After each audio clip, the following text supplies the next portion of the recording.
Hello my friends, and welcome back to my channel, Recently Rachel. Today I am showing my art process for making this little container into a travel craft kit. Specifically, mine is going to be for crochet. But you, if you're doing this with me, can use any of these supplies and more, and use it as a craft kit for whatever your heart desires.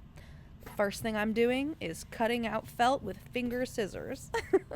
Just kidding, I already cut it out by the power of movie magic. I make sure it fits, it does, I am proud. I move on to the next step, which I've decided is going to be using watercolor paper to make a little interior design. So trace the shape of the tin and then I cut it out, which is super exciting.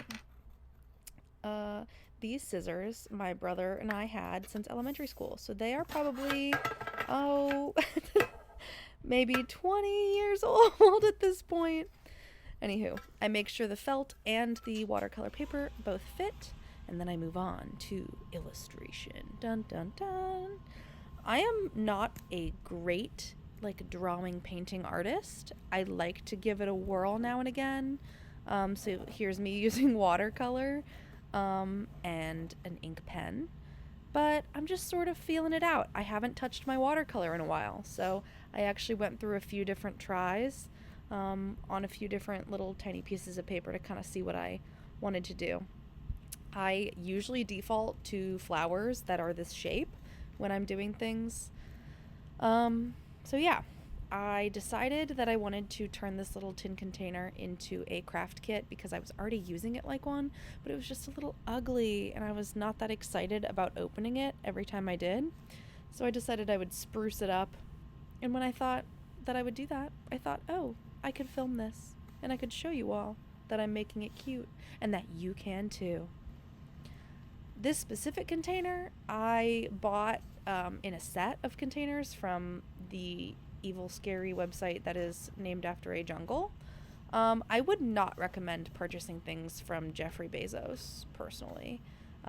If I were to do just one of these, I probably would have just eaten a container of Altoids and used that.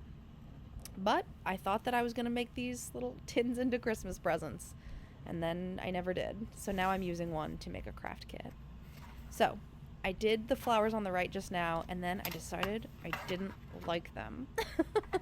I'm very critical of the things that I make. So I went with this other watercolor that I had made previously. I just trimmed it down to be the correct size, and I liked it so much more.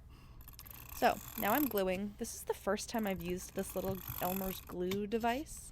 I bought it in my brief but passionate scrapbooking phase. Actually, I thought I was going to make a bookmark, and then I did not.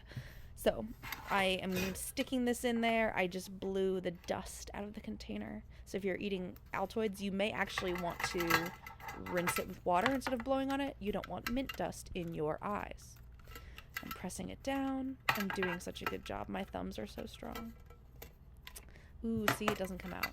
Slay. Do I know how long this glue will last in that container? Absolutely not. If you really want to go permanent here, I was going to say hot glue. I would not use hot glue if you're going for something really permanent.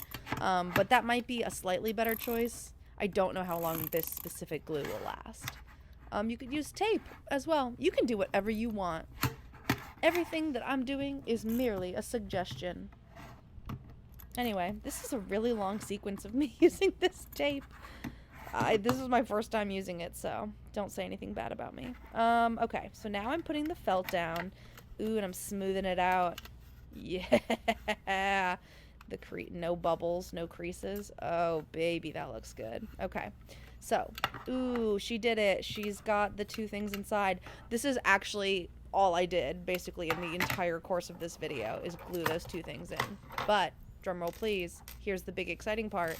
Ooh, I have a magnet. And I put the magnet in because it sticks to the tin, and then I use it to hold my frickin' stitch markers.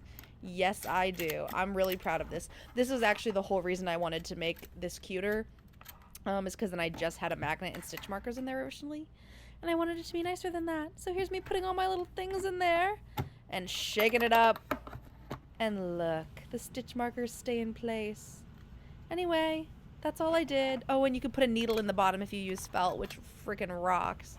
So yeah, thanks for watching. This was not a tutorial. It was just a little video. Bye!